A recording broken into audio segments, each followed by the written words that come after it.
ಶ್ರೀ ರಘುವೀರ್ ಭಂಡಾರ್ಕರ್ ಇವರನ್ನು ವೇದಿಕೆಗೆ ಕರೆದುಕೊಂಡು ಬರುವಂತೆ ನಾನು ವಿನಂತಿಸಿಕೊಳ್ತಾ ಇದ್ದೇನೆ. ಸಮಿತಿಯ ಪದಾಧಿಕಾರಿಗಳಲ್ಲಿ ಸಮಾವೇಶದ ಸಮಾರೋಪ ಸಮಾರಂಭದ ರಾಷ್ಟ್ರೀಯ ಸ್ವಯಂ ಸೇವಕ ಸಂಘ ಉದ್ಯಮಿಗಳಂತ ಶ್ರೀಯುತ ರಘುನಾಥ್ ಸೋಮಯಾಜಿಯವರು, ಶ್ರೀ ಲಕ್ಷ್ಮೀ ನರಸಿಂಹ ದೇವಸ್ಥಾನದ ಮುಖ್ಯಸ್ಥರಂತ ಶ್ರೀ ವೇದಮೂರ್ತಿ ಜನಾರ್ದನ ವಾಸುದೇವ್ ಭಟ್ ಅವರು, ಶ್ರೀ ವೀರವಿಠಲ ವೆಂಕಟರಮಣ ಸ್ವಾಮಿ ದೇವಸ್ಥಾನ ಪಾಣೆಮಂಗಳೂರಿನ ಆಡಳಿತ ಮುಖ್ಯಸ್ಥರಂತ ಶ್ರೀ ಪಿ ರಘುವೀರ್ ಭಂಡಾರ್ಕರ್ ಇವರು ವೇದಿಕೆಯ ಮೇಲೆ ಆಸೀನರಾಗಿ ನಮ್ಮ ಕಾರ್ಯಕ್ರಮವನ್ನು ಚೆಂದ ಕಾಣಿಸಿಕೊಡ್ಬೇಕು. ಭಗಿನಿಯರೇ, ಸುಂದರ ಗಳಿಗೆಯ ಶುಭ ವಂದನೆಗಳೊಂದಿಗೆ ಸ್ವಾಮಿ ವಿವೇಕಾನಂದರ 150ನೇ ಜಯಂತ್ಯುತ್ಸವದ ಸಮಿತಿಯ ಆಶ್ರಯದಲ್ಲಿ ಶ್ರೀ ಲಕ್ಷ್ಮೀ ನರಸಿಂಹನ ದಿವ್ಯ ಸಾನ್ನಿಧ್ಯದಲ್ಲಿ ಜರುಗುತ್ತಿರುವಂತಹ ಈ ಒಂದು ಸಮಾವೇಶದ ಸಮಾರೋಪ ಸಮಾರಂಭದ ಸುಂದರ ಕಾರ್ಯಕ್ರಮಕ್ಕೆ ನಾವು ತಮ್ಮೆಲ್ಲರನ್ನು ಆತ್ಮೀಯವಾಗಿ ಸ್ವಾಗತಿಸ್ತಾ ಇದ್ದೇವೆ. ಪ್ರಕೃತಿಯಲ್ಲಿ ನಿತ್ಯ ಎಷ್ಟೋ ಜೀವಿಗಳು ಹುಟ್ಟುತ್ತದೆ, ಒಂದು ದಿನ ಅವೆಲ್ಲವೂ ಅಳಿದು ಹೋಗುತ್ತದೆ. ಸೃಷ್ಟಿಯ ಆರಂಭದಿಂದಲೂ ಈ ಚಕ್ರ ನಡೆದುಕೊಂಡು ಬಂದಿದೆ. ಅದು ಸೃಷ್ಟಿಯ ನಿಯಮ. ಇದ್ದಷ್ಟು ಹೊತ್ತು ಇದ್ದೇ ಎಂಬುದೇ ಸತ್ಯ. ಎಂತೆಂಥವರೋ ಹುಟ್ಟಿ ಬಂದರು, ಯಾರ್ಯಾರೋ ಆಳಿದರು, ಕೋಟೆ ಕಟ್ಟಿ ಮೆರೆದರು, ಕೆಲವರು ತಾವೇ ದೇವರೆಂದುಕೊಂಡು ಬದುಕಿದರು. ಆದರೂ ಅವರಾರೂ ಉಳಿಯಲಿಲ್ಲ, ಅವರ ಹೆಸರೂ ಉಳಿಯಲಿಲ್ಲ. ಅಂತವರ ಮಧ್ಯೆ ಸಂತರು, ಮಹಾತ್ಮರು, ಸುಧಾರಕರು, ಪರಿತ್ಯಾಗಿಗಳು ನೆನಪಾಗುತ್ತಾರೆ. ಎಲ್ಲವನ್ನು ಅನುಭವಿಸಿ ಬದುಕಿದವರನ್ನು ಅಷ್ಟೇ ಬೇಗ ಮರೆತು ಬಿಡುವ ಜಗತ್ತು ಏನೂ ಇಲ್ಲದ ಪರೋಪಕಾರವೇ ಜೀವನ ಎಂದುಕೊಂಡು ಬದುಕಿದ ಮಹಾತ್ಮರನ್ನು ಮರೆಯುವುದಿಲ್ಲ. ಅವರು ಯಾರು ಶರೀರವಾಗಿ ಇಂದು ಅಳಿದಿದ್ದರು, ಅವರ ಶರೀರವೊಂದನ್ನು ಬಿಟ್ಟು ಉಳಿದೆಲ್ಲವೂ ಉಳಿದಿದೆ. ಅವರ ನಡೆನುಡಿಗಳು ಹಾದಿ ತೋರಿಸಿವೆ, ಆ ದಾರಿ ನಿಚ್ಚಳವಾಗಿವೆ, ತಾಜಾತನದಿಂದ ಕೂಡಿದೆ. ವರ್ಷಗಳು ಉರುಳಿದರೂ ಆ ತಾಜಾತನಕ್ಕೆ ಧಕ್ಕೆ ಬಂದಿಲ್ಲ. ಅಂತಹ ತಾಜಾತನದ ವ್ಯಕ್ತಿತ್ವಕ್ಕೆ ಮತ್ತೊಂದು ಹೆಸರು ಸ್ವಾಮಿ ವಿವೇಕಾನಂದ. ಇದೀಗ ಸ್ವಾಮಿ ವಿವೇಕಾನಂದರ 150ನೇ ಜನ್ಮ ದಿನಾಚರಣೆಯ ಪರ್ವಕಾಲದಲ್ಲಿ ನಾವಿದ್ದೇವೆ. ಈ ಸಂದರ್ಭದಲ್ಲಿ ಅವರ ಆಚಾರ ವಿಚಾರಗಳು ಅತ್ಯಂತ ಪ್ರಸ್ತುತವೆಂದು ಅವರನ್ನು ನೆನೆಯಬೇಕಾದ ಸಂದರ್ಭ.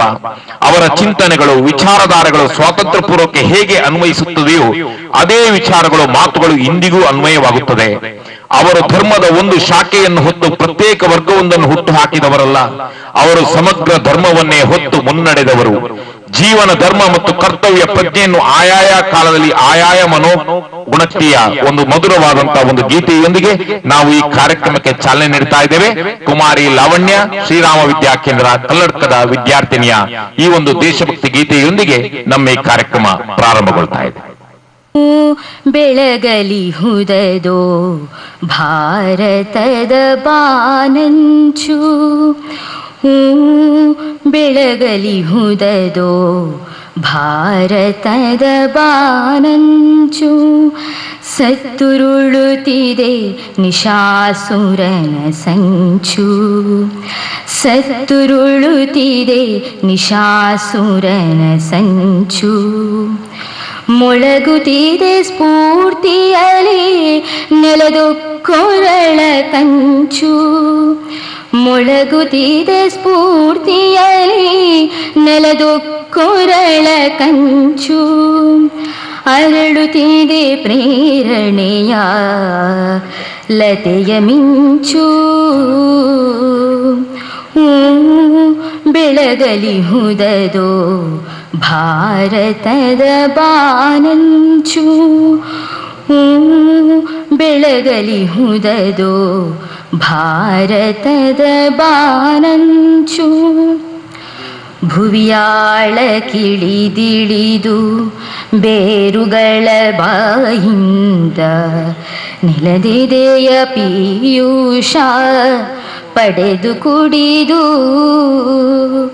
ಭುವಿಯಾಳ ಕಿಳಿದಿಳಿದು ಬೇರುಗಳ ಬಾಯಿಂದ ನೆಲದೆದೆಯ ಪೀಯೂಷ ಪಡೆದು ಕುಡಿದು, ಹೆಬ್ಬಂಡಗಳ ನೆಪ್ಪಿಸುವ ಹಿಮ್ಮರದ ಹಾಗೆ, ಹೆಬ್ಬಂಡಗಳ ನೆಪ್ಪಿಸುವ ಹಿಮ್ಮರದ ಹಾಗೆ, ಇಲ್ಲಿದೋ ಏಳುತ್ತಿದೆ ತರುಣ ಶಕ್ತಿ,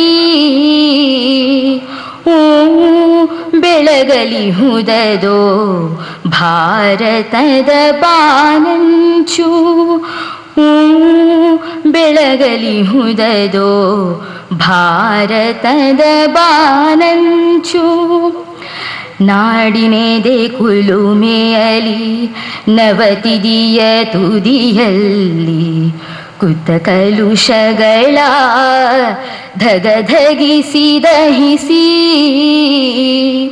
ನಾಡಿನೆದೆ ಕುಲುಮೆಯಲಿ ತಪತ್ಯಾಗಗಳನ್ನು ಪ್ರತಿನಿಧಿಸಿ ಯಜ್ಞಯಾಗಗಳ ತಪತ್ಯಾಗಗಳನ್ನು ಪ್ರತಿನಿಧಿಸಿ ಅಗ್ನಿಯಂತುರಿಯುತ್ತಿದೆ ತರುಣ ಭಾರತದ ಬಾನಂಚು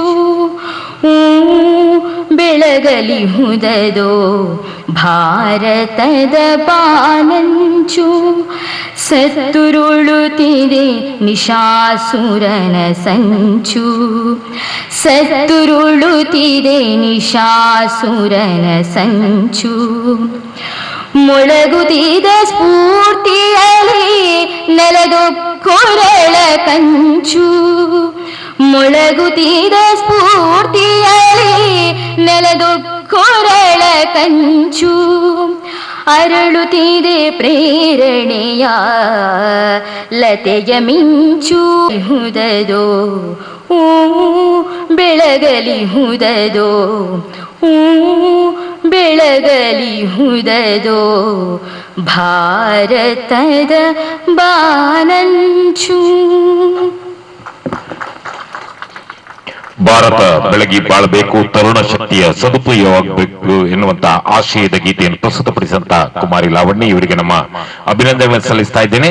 ಇಂದಿನ ಈ ಸುಂದರವಾದಂತಹ ಕಾರ್ಯಕ್ರಮದಲ್ಲಿ ನಮ್ಮೊಂದಿಗಿರುವಂತಹ ಗೌರವಾನ್ವಿತ ಅತಿಥಿಗಳನ್ನು ಸ್ವಾಗತಿಸುತ್ತಿದ್ದಾರೆ. ಸ್ವಾಮಿ ವಿವೇಕಾನಂದ ಇವರ 150ನೇ ಜಯಂತ್ಯುತ್ಸವ ಸಮಿತಿಯ ಪ್ರಧಾನ ಕಾರ್ಯದರ್ಶಿಗಳಂತ ಶ್ರೀ ಪ್ರವೀಣ್ ಕುಮಾರ್ ಬಿಜೆ ಇವರು. ವಿವೇಕಾನಂದರ 150ನೇ ಜಯಂತ್ಯುತ್ಸವ ಸಂಭ್ರಮದ ಕಾರ್ಯಕ್ರಮದಲ್ಲಿ ನಾವಿದ್ದೇವೆ. ಯುವ ಜನರ ಬಗ್ಗೆ ಅಪಾರ ನಂಬಿಕೆ ಇರಿಸಿದ್ದ, ವಿಶ್ವಾಸವಿರಿಸಿದ್ದ, ಅವರ ಪ್ರೀತಿಗೆ ಪಾತ್ರರಾದ ಯುವ ಜನರಲ್ಲಿ ಜಾಗೃತಿಯನ್ನು ಮೂಡಿಸಬೇಕು, ರಾಷ್ಟ್ರಾಭಿಮಾನವನ್ನು ಬೆಳೆಸಬೇಕು ಎಂಬ ಆಶಯದಿಂದ ಅವರ ಜಯಂತ್ಯುತ್ಸವವನ್ನು ಒಂದು ದಿನದ ವಿವಿಧ ಕಾರ್ಯಕ್ರಮಗಳೊಂದಿಗೆ ಅರ್ಥಪೂರ್ಣವಾಗಿ ಆಚರಿಸಿದ್ದು, ಇದೀಗ ಈ ಉತ್ಸವವನ್ನು ಸಮಾರೋಪ ಭಾಗಕ್ಕೆ ನಾವು ಪ್ರವೇಶಿಸಿದ್ದೇವೆ. ಇಂದಿನ ಸಮಾರಂಭದಲ್ಲಿ ನಮ್ಮೊಂದಿಗೆ ಉಪಸ್ಥಿತರಿರುವ ಗಣ್ಯರನ್ನು ಸ್ವಾಗತಿಸುವುದಕ್ಕೆ ಮುಂದಾಗುತ್ತಿದ್ದೇನೆ. ಇಂದಿನ ಈ ಕಾರ್ಯಕ್ರಮದಲ್ಲಿ ಪ್ರಧಾನ ಅತಿಥಿಗಳಾದ ರಾಷ್ಟ್ರೀಯ ಸ್ವಯಂ ಸೇವಕ ಸಂಘದ ದಕ್ಷಿಣ ಮಧ್ಯ ಕ್ಷೇತ್ರೀಯ ಸಂಪರ್ಕ ಪ್ರಮುಖ, ನಮ್ಮ ಮಾರ್ಗದರ್ಶಕರು ಆಗಿರುವ ಡಾಕ್ಟರ್ ಕಲ್ಲಡ್ಕ ಪ್ರಭಾಕರ ಭಟ್ ಇವರಿಗೆ ನಮ್ಮ ಆತ್ಮೀಯ ಸ್ವಾಗತವನ್ನು ಕೋರುತ್ತಿದ್ದೇವೆ. ಶ್ರೀಯುತ ರಘು ಸಫಲ್ಯ ಇವರು ಡಾಕ್ಟರ್ ಪ್ರಭಾಕರ್ ಭಟ್ ಇವರಿಗೆ ಪುಷ್ಪವನ್ನಿಟ್ಟು ಸ್ವಾಗತಿಸುವಂತೆ ವಿನಂತಿಸಿಕೊಳ್ತಾ ಇದ್ದೇನೆ.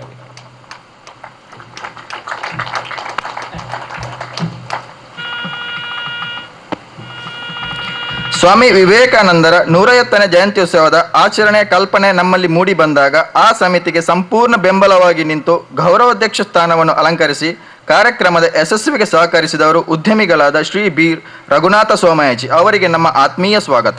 ಜೊತೆ ಕಾರ್ಯದರ್ಶಿಗಳಾದ ಶ್ರೀ ಕಿಶೋರ್ ಶೆಟ್ಟಿ ಇವರಿಗೆ ಪುಷ್ಪಗುಚ್ಛವನ್ನಿಟ್ಟು ಸ್ವಾಗತಿಸುವಂತೆ ವಿನಂತಿಸಿಕೊಳ್ತಾ ಇದ್ದೇನೆ.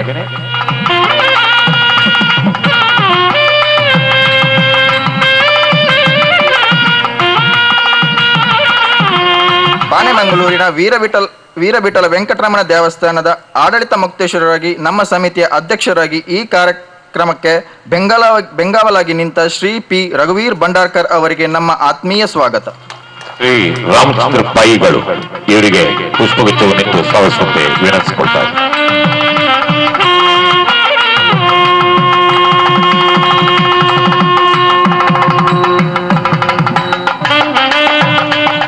ಸಮಿತಿಯ ಪ್ರತಿಯೊಂದು ಚಟುವಟಿಕೆಗಳಿಗೆ ಮಾರ್ಗದರ್ಶಕರಾಗಿ ಇರುವವರು, ಕಾರ್ಯಕ್ರಮದ ಹಮ್ಮಿಕೊಳ್ಳುವಿಕೆಯ ಸಹಾಯ ಹಸ್ತ ನೀಡಿದವರು ಮೊಗರ್ನಾಡು ಶ್ರೀ ಲಕ್ಷ್ಮೀ ನರಸಿಂಹ ದೇವಸ್ಥಾನದ ಶ್ರೀ ವೇದಮೂರ್ತಿ ಜನಾರ್ದನ್ ಭಟ್ ಇವರಿಗೆ ನಮ್ಮ ಗೌರವ ವಂದನೆಗಳೊಂದಿಗೆ ಆತ್ಮೀಯ ಸ್ವಾಗತವನ್ನು ಬಯಸುತ್ತಿದ್ದೇನೆ. ಶ್ರೀಯುತ ಲೋಹಿತಾಕ್ಷ ಬೆರ್ಕಳ ಉಪಾಧ್ಯಕ್ಷರು ಇವರಿಗೆ ಪುಷ್ಪಗುಚ್ಛವನ್ನಿಟ್ಟು ಸ್ವಾಗತಿಸುವಂತೆ ವಿನಂತಿಸಿಕೊಳ್ತಾ ಇದ್ದೇನೆ.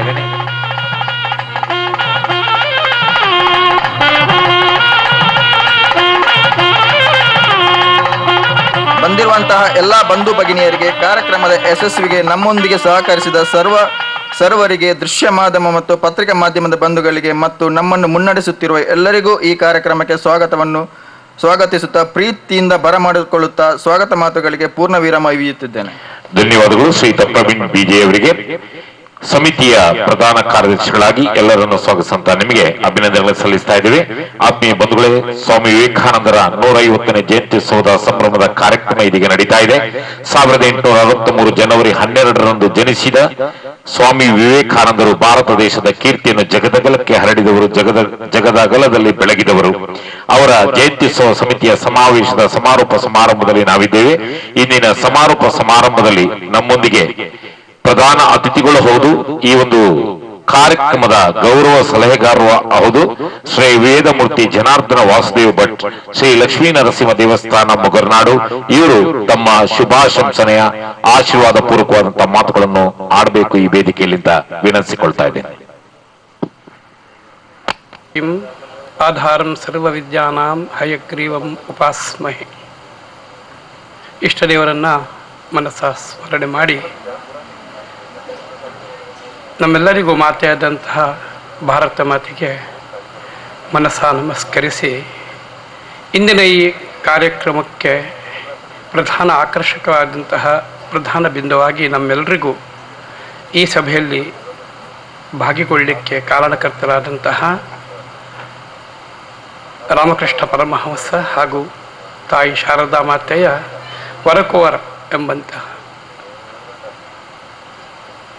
ವಿವೇಕಾನಂದ ಇವರ 150ನೇ ವರ್ಷದ ಈ ಸಮಾರಂಭದಲ್ಲಿ ಒಂದೆರಡು ಮಾತುಗಳನ್ನು ಆಡಲಿಕ್ಕೆ ಸಂತೋಷ ಪಡ್ತೇನೆ. ಜನನಿ ಜನ್ಮಭೂಮಿಶ್ಚ ಸ್ವರ್ಗಾದಪಿ ಗರೀಯಸಿ ಅಂತ. ಜನ್ಮ ಕೊಟ್ಟಂತಹ ತಾಯಿ ಮತ್ತು ಜನ್ಮ ಪಡೆದಂತಹ ಭೂಮಿ ಇದು ಸ್ವರ್ಗಕ್ಕೆ ಸಮಾನವಾದಂತಹ ಒಂದು ಸ್ಥಾನ ಪಡೆದಂತಹ ವ್ಯಕ್ತಿತ್ವಗಳು. ಇಂತಹ ಸ್ಥಾನಗಳಿಗೆ ತ್ರಿಕರಣಪೂರ್ವಕವಾಗಿ ತಾಯಿ ಹಾಗೂ ತಾಯಿಯ ಹಾಗೆ ನನ್ನ ಭೂಮಿ ಎಂಬಂತಹ ಭಾವನೆಯನ್ನು ಇಟ್ಟು ಈ ತಾಯಿಯ ಸೇವೆ ಮಾಡಿದವರಲ್ಲಿ ಸ್ವಾಮಿ ವಿವೇಕಾನಂದರು ಅಗ್ರಗಣ್ಯರು. ಧರ್ಮಶಾಸ್ತ್ರದಲ್ಲಿ ದೇವತೆಗಳಲ್ಲಿ ಸಪ್ತ ಚಿರಂಜೀವಿಗಳು ಅಂತ ನಾವು ಕರೀತೇವೆ. ಅಶ್ವತ್ಥಾಮಾದಿ ದೇವರುಗಳನ್ನು, ಅಶ್ವತ್ಥಾಮ, ಬಲಿರ್ವ್ಯಾಸ, ಹನುಮಾಶ್ಚ ವಿಭೀಷಣ, ಕೃಪ, ಪರಶುರಾಮಶ್ಚ ಸಪ್ತೈತಿ ಚಿರಜೀವಿನಃ ಅಂತ. ಇವರು ದೈವತ್ವವನ್ನು ಪಡೆದಂತಹ ಒಂದು ಚಿರಜೀವಿಗಳು. ಆ ಸ್ಥಾನದಲ್ಲಿ ಈ ಭಾರತ ಮಾತೆಯ ರಕ್ಷಣೆಯಲ್ಲಿ, ಧರ್ಮದ ರಕ್ಷಣೆಯಲ್ಲಿ ಚಿರಂಜೀವಿಯಾಗಿ ತನ್ನ ಸ್ಥಾನಮಾನವನ್ನು ಇಂದಿಗೂ ಪ್ರತಿಯೊಬ್ಬನ ಮನಸ್ಸಿನಲ್ಲಿ ಉಳಿಸಿಕೊಂಡಂತಹ ಒಂದು ಪವಿತ್ರವಾದಂತಹ ಆತ್ಮ ಸ್ವಾಮಿ ವಿವೇಕಾನಂದರವರು. ಧರ್ಮ ಏವ ಅಥೋಹಂತಿ ಧರ್ಮೋ ರಕ್ಷತಿ ರಕ್ಷಿತ ಅಂತ. ಯಾರು ಧರ್ಮವನ್ನು ನಾಶ ಮಾಡಲಿಕ್ಕೆ ಪ್ರಯತ್ನ ಮಾಡ್ತಾರೋ ಸ್ವತಃ ತಾನೇ ಹೇಗೆ ಬೆಂಕಿ ಹತ್ರ ಆ ಮೇಣ ನೀರಾಗ್ತದೆ, ಅದೇ ಥರ ತನ್ನನ್ನೇ ತಾನು ನಾಶ ಮಾಡಿಕೊಳ್ತಾನೆ. ಯಾರು ಧರ್ಮವನ್ನು ರಕ್ಷಿಸ್ತಾರೋ ಧರ್ಮ ಅವರನ್ನು, ಅವನಿಗೆ ಗೊತ್ತಿಲ್ಲದೆ ಅವನ ರಕ್ಷಣೆ ಆಗ್ತಾ ಇರ್ತದೆ. ಅಂತಹ ಒಂದು ಧರ್ಮ ರಕ್ಷಣೆಯ ಕಾರ್ಯದಲ್ಲಿ ತನ್ನ ಜೀವನದ ಅತಿ ಅಲ್ಪಾವಧಿ ಆಯುಷ್ಯದಲ್ಲಿ ಬಹುತೇಕ ತನ್ನ ಕಾಲವನ್ನು ಕಳೆದಂಥ ಒಂದು ಧೀಮಂತ ವ್ಯಕ್ತಿತ್ವ ಸ್ವಾಮಿ ವಿವೇಕಾನಂದರದ್ದು. ಧರ್ಮ ಎಂಬುದರ ಬಗ್ಗೆ ಅವರು ಭಾರತ ಮಾತೆಯ ರಕ್ಷಣೆ, ಹಿಂದೂ ಧರ್ಮದ ರಕ್ಷಣೆಯೇ ಒಂದು ಧರ್ಮ. ಯಾಕಂದರೆ ಮನುಷ್ಯನ ಗುಣಗಳಲ್ಲಿ ಮನುಷ್ಯನ ಗುಣವನ್ನು ಮನುಷ್ಯನಲ್ಲಿ ಅಳವಡಿಸಿಕೊಳ್ಬೇಕು, ಆಮೇಲೆ ಅವನ ವ್ಯಕ್ತಿತ್ವ. ಮನುಷ್ಯನ ಗುಣದಲ್ಲಿ ಉಪನಿಷತ್ತು ಹೇಳ್ತದೆ, ಸತ್ಯಾತ್ಮ ಪ್ರಮದಿತವ್ಯಂ, ಸತ್ಯದಿಂದ ನಾವು ಕದಲಕೂಡದು. ಧರ್ಮಾತ್ಮ ಪ್ರಮದಿತವ್ಯಂ, ಧರ್ಮದಿಂದ ನಾವು ಕದಲಕೂಡದು. ಕುಶಲಾತ್ಮ ಪ್ರಮದಿತವ್ಯಂ, ಒಳ್ಳೆಯತನದಿಂದ ನಾವು ಕದಲಕೂಡದು.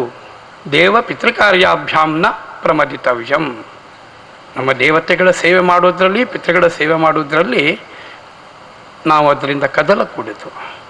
ಅದನ್ನು ವಿವೇಕಾನಂದರು ಭಾರತಾಂಬೆಯನ್ನು ತನ್ನ ತಾಯಿ, ನಮ್ಮೆಲ್ಲರ ತಾಯಿ ಎಂಬ ಭಾವನೆಯನ್ನು ಇಟ್ಟು ಈ ಧರ್ಮ ರಕ್ಷಣೆಯಲ್ಲಿ ಹೇಗೆ ಅದು ದೇವ ಪಿತೃ ಕಾರ್ಯಾಭ್ಯಾಮ್, ದೇವ ಸಮಾನವಾದವಳು, ತಾಯಿಯ ಸಮಾನವಾದವಳು, ಅವಳ ಸೇವೆಯಲ್ಲಿ ನನ್ನನ್ನು ನಾನು ವಂಚಿಸಿಕೊಳ್ಳಬಾರದು ಎಂಬ ಭಾವನೆಯನ್ನು ಇಟ್ಟು ಆ ಸೇವೆಯನ್ನು ಮಾಡ್ತಾ ಧರ್ಮವನ್ನು ರಕ್ಷಣೆ ಮಾಡಿದರು. ಇವತ್ತು ನಮಗೆ ಅವರ 150ನೇ ಈ ಜಯಂತ್ಯುತ್ಸವದ ಸಮಯದಲ್ಲಿ ಇದರ ನಂತರ ಆಗುವಂತಹ ಒಂದು ಸಮಾರಂಭ ಇದೆ. ಚಕ್ರವರ್ತಿ ಸುದೇವಿಯವರಿಂದ ಜಾಗೋ ಭಾರತ್. ಜಾಗೋ ಭಾರತ್ ಅಂತ ಒಂದು ಕಾರ್ಯಕ್ರಮ ಹಾಕಬೇಕಾದ್ರೆ ನಾವು ನಿದ್ರಾವಸ್ಥೆಯಲ್ಲಿ ಇರಲೇಬೇಕು. ನಮ್ಮನ್ನು ಎಬ್ಬಿಸೋದಂತ ಇವತ್ತು. ಯಾಕೆ ನಮ್ಮನ್ನು ಎಬ್ಬಿಸಬೇಕಾಯಿತು? ಯಾಕೆ ನಾವು ನಿದ್ರಾವಸ್ಥೆಗೆ ಜಾರಿದೆವು? ಸ್ವಾರ್ಥ, ಪರಸ್ಪರ ಸಹೋದರ ಭಾವಗಳಲ್ಲಿ ಕೊರತೆ, ಇದರಿಂದಾಗಿ ನಾವು ನಿದ್ರಾವಸ್ಥೆಗೆ ಹೋಗ್ತಾ ಇದ್ದೇವೆ. ತಾನು ಒಳ್ಳೇದಾಗಬೇಕು, ತಾನು ಶ್ರೀಮಂತನಾಗಬೇಕು, ಈ ಸ್ವಾರ್ಥಗಳನ್ನು ಇಡ್ತಾ, ಅದು ಸಹಜವಾದ ಗುಣಗಳು. ಆದರೆ ಇನ್ನೊಬ್ಬನೂ ಒಳ್ಳೇದಾಗುವಾಗ ನಾವು ದುಃಖ ಪಡಬಾರ್ದು. ಅಂತಹ ಒಂದು ನಿಸ್ವಾರ್ಥ ಭಾವನೆ ಇಲ್ಲದ್ರಿಂದ ನಮ್ಮ ದೇಶದ ರಕ್ಷಣೆಯಲ್ಲಿ, ನಮ್ಮ ಧರ್ಮದ ರಕ್ಷಣೆಯಲ್ಲಿ ನಾವು ಹಿಂದೆ ಬೀಳ್ತಾ ಇದ್ದೇವೆ. ಅದಕ್ಕೋಸ್ಕರ ನಮ್ಮನ್ನಿವತ್ತು ಎಬ್ಬಿಸಬೇಕಾಗಿದೆ. ರಾಜಕಾರಣ ಬೇರೆ, ಧರ್ಮ ಬೇರೆ. ರಾಜಕಾರಣದಲ್ಲಿ ಧರ್ಮ ಬೆರೀಬಹುದು. ಧರ್ಮ ರಾಜಕಾರಣದಲ್ಲಿ ಬೆರೆತು ಆ ರಾಜಕಾರಣದ ಪ್ರತಿಯೊಂದು ಶ್ರೇಷ್ಠತೆಯನ್ನು ಅವರಿಗೆ ನೆನಪು ಮಾಡಿಕೊಡೋದಕ್ಕೆ ಧರ್ಮ ಬೇಕೇ ಬೇಕು. ರಾಜಂದಿರುಗಳು ಕೂಡ ರಾಜ್ಯವನ್ನು ಆಳುವಂತಹ ಸಮಯದಲ್ಲಿ ಧರ್ಮವನ್ನು ಅಳವಡಿಸ್ತಾ ರಾಜ್ಯವನ್ನು ಆಳ್ತಾ ಸುಭಿಕ್ಷತೆಯತ್ತ ಈ ದೇಶವನ್ನು ಕೊಂಡು ಹೋಗಿದ್ರು. ಅಂತಹ ಒಂದು ಧರ್ಮರಕ್ಷಣೆಯ ಕೆಲಸಕ್ಕೆ ವಿವೇಕಾನಂದರವರಂತಹವರ ಮಾತುಗಳನ್ನು, ಅವರು ಹೇಳಿದಂತಹ ಅಮೂಲ್ಯವಾದಂತಹ ಸಲಹೆಗಳನ್ನು, ಹೇಗೆ ದೇಶವನ್ನು ಸುದೃಢ ಮಾಡಬಹುದು ನಾವು ಎಂಬ ಬಗ್ಗೆ ಅವರು ಕೊಟ್ಟಂತಹ ಚಿಂತನೆಗಳನ್ನು ನಾವು ಅಳವಡಿಸಿಕೊಂಡದ್ದಲ್ಲಿ ನಮ್ಮನ್ನಿವತ್ತು ಎಬ್ಬಿಸಬೇಕಾದ ಅಗತ್ಯ ಇರಲಿಲ್ಲ. ನಾವು ಆದ್ದರಿಂದ ಸ್ವಾಮಿ ವಿವೇಕಾನಂದರು ದೈವ ಸ್ವರೂಪವಾಗಿ ನಮ್ಮ ದೇಶದ ಈ ನಮ್ಮ ಧರ್ಮದ ಒಂದು ರಕ್ಷಣೆಯ ಬಗ್ಗೆ ತಮ್ಮ ಜೀವನವನ್ನು ಮುಡಿಪಾಗಿಟ್ಟು ಅಮರರಾಗಿದ್ದಾರೆ. ಅವರ ಜಯಂತ್ಯುತ್ಸವದ ಅಂಗವಾಗಿ ನಾವಿವತ್ತು ಈ ಸಮಾರಂಭವನ್ನು ಮಾಡ್ತಾ ಇದ್ದೇವೆ. ಅವರು ಅಮರರು. ಆದ್ದರಿಂದ ಅವರ ಚಿಂತನೆಗಳನ್ನು ನಾವು ನಮ್ಮ ನಿತ್ಯ ಜೀವನದಲ್ಲಿ ಅಳವಡಿಸಿ ನಮ್ಮ ದೇಶದ ಈ ಧರ್ಮದ ರಕ್ಷಣೆಯನ್ನು ಮಾಡಿಕೊಂಡಲ್ಲಿ ಆ ದೇವರ ಅನುಗ್ರಹ ಸಿಕ್ಕಿದ ಹಾಗೆ ಆಗ್ತದೆ ನಮಗೆ. ಇದು ನಮ್ಮ ಮೂಲವಾದಂತಹ ಕರ್ತವ್ಯವೂ ಆಗಿರ್ತದೆ. ಈಗ ಧರ್ಮ ರಕ್ಷಣೆಯಲ್ಲಿ ಅತೀವ ಒಂದು ಕಳಕಳಿಯಿಂದ ನಾನು ಕೇಳುವಂತಹ ರಕ್ಷಣೆಗೆ ಒಂದು ಭಾಗ ಗೋಮಾತೆಯ ರಕ್ಷಣೆ. ಆ ಗೋವಿನ ರಕ್ಷಣೆಯ ಬಗ್ಗೆ ನಾವು ತುಂಬ ಹಿಂದೆ ಬಿದ್ದಿದ್ದೇವೆ. ಸಹಜವಾಗಿ ಒಂದು 4 ವಾಕ್ಯಗಳಲ್ಲಿ ನನಗೆ ಕಂಡ ಚಿಂತನೆಯಂತೆ ನಾನು 4 ಮಾತುಗಳನ್ನು ಹೇಳಲಿಕ್ಕೆ ಆಸೆ ಪಡುತ್ತೇನೆ. ಶುರು ಮಾಡಿದ್ದೇವೆ ಇಂದು ನಾವು ಗೋಮಾತೆಯ ಭಕ್ಷಣೆ. ಶುರು ಮಾಡಿದ್ದೇವೆ ಇಂದು ನಾವು ಗೋಮಾತೆಯ ಭಕ್ಷಣೆ. ಪಾಪ ಇಲ್ಲ ಅವರಿಗೆ, ಆ ತಾಯಿಗೆ ಯಾರದೇ ರಕ್ಷಣೆ. ಪಾಪ ಇಲ್ಲವಾಗಿದೆ ಆ ತಾಯಿಗೆ, ಯಾರದೇ ರಕ್ಷಣೆ. ಶುರು ಮಾಡದಿದ್ದರೆ ನಾವು ಆ ತಾಯಿಯ ರಕ್ಷಣೆ ತಕ್ಷಣ ಇಲ್ಲವಾಗುವುದು. ಒಂದು ದಿನ ನಮಗೂ ದೇವರ ರಕ್ಷಣೆ ಇಲ್ಲವಾಗುವುದು, ನಮಗೂ ಒಂದು ದಿನ ದೇವರ ರಕ್ಷಣೆ. ಭಾರತದಲ್ಲಿ ಗೋಮಾತೆಗೆ ಎಷ್ಟು ಇತ್ತು ಗೌರವ. ಹುಟ್ಟಿದ್ದಾರೆ ಎಂದು ಆ ಗೋಮಾತೆಯ ಹತ್ಯೆ ಮಾಡುವ ಸಾವಿರಾರು ಕೌರವ. ಖಂಡಿತವಾಗಿ ಇರುವುದು ಇವರಿಗೆ ಮುಂದಕ್ಕೆ ನರಕ ರವರವ. ಆದರೂ ಆದಷ್ಟು ಬೇಗ ಎದ್ದೇಳಬೇಕು ನಾವು ಇಂತಹವರಿಗೆ ಎದುರಿಸಲಿಕ್ಕೆ ಆಗಿ ಕಾಲಭೈರವ. ಇವತ್ತಿನ ದಿನದಲ್ಲಿ ಇದರ ಅಗತ್ಯ ಇದೆ ನಮಗೆ. ಗೋಮಾತೆಯ ಪ್ರತಿಯೊಂದು ಅಂಶವೂ ಅಮೃತದ ಬಿಂದು. ಆದರೆ ಪಾಪ ರಕ್ಷಣೆಯ ಒಂದು ಅಂಗ. ಅದರ ಬಗ್ಗೆ ನಾವು ತಾಯಿ ಭಾರತಾಂಬೆಯ ರಕ್ಷಣೆಯ ಹಾಗೆ, ಧರ್ಮದ ರಕ್ಷಣೆಯ ಹಾಗೆ ಗೋಮಾತೆಯ ರಕ್ಷಣೆಯನ್ನೂ ಮಾಡಬೇಕು. ಇವತ್ತಿನ ಸಮಾರಂಭದಲ್ಲಿ ಆ ಬಗ್ಗೆ ನಾನು ದೇವರಲ್ಲಿ ಪ್ರಾರ್ಥಿಸ್ತಾ ನಮಗೆಲ್ಲರಿಗೂ ಧರ್ಮ ರಕ್ಷಣೆಯ ಜಾಗೃತಿಯನ್ನು ನಮ್ಮ ನಿತ್ಯ ಜೀವನದಲ್ಲಿ ಅಳವಡಿಸಿಕೊಂಡಂತಹ ಶಕ್ತಿಯನ್ನು ಆ ತಾಯಿ ಕೊಟ್ಟು ನಮ್ಮೆಲ್ಲರಿಗೂ ಅನುಗ್ರಹ ಮಾಡಬೇಕು. ಸ್ವಾಮಿ ವಿವೇಕಾನಂದರ ಆ ದಿವ್ಯ ಚೇತನಕ್ಕೆ ಇದರಿಂದಾಗಿ ಸಂತೃಪ್ತವಾಗುವಂತಹ ಒಂದು ಅನುಗ್ರಹ ಪರಮಾತ್ಮನಿಂದ ಸಿಗಬೇಕು. ನಮ್ಮೆಲ್ಲರಿಂದಲೂ ಧರ್ಮ ರಕ್ಷಣೆಯ ಕಾರ್ಯ ತೊಡಗಿಸುವಲ್ಲಿ ಇವತ್ತಿನ ಸಮಾರಂಭ ನಮಗೊಂದು ದಾರಿದೀಪ ಆಗಲಿ ಅಂತ ಆ ದೇವರಲ್ಲಿ ಬೇಡ್ತಾ ಒಂದೆರಡು ಮಾತುಗಳನ್ನು ಆಡಲಿಕ್ಕೆ ಅವಕಾಶ ಕೊಟ್ಟು ನಿಮಗೆಲ್ಲರಿಗೂ ಧನ್ಯವಾದಗಳು. ಗೌರವಾನ್ವಿತರಾದಂತಹ ಶ್ರೀ ವೇದಮೂರ್ತಿ ಜನಾರ್ದನ ವಾಸುದೇವ ಭಟ್ ಅವರಿಗೆ ಸತ್ತೊತ್ತಿಹರನ್ನು ಪಡಿದೆಚ್ಚರಿಸು, ಕಚ್ಚಾಡುವರನ್ನು ಕೂಡಿಸಿ ಒಲಿಸು, ಹೊಟ್ಟೆಯ ಕಿಚ್ಚಿಗೆ ಕಣ್ಣೀರು ಸುರಿಸು, ಒಟ್ಟಿಗೆ ಬಾಳುವ ತರದಲ್ಲಿ ಹರಸು.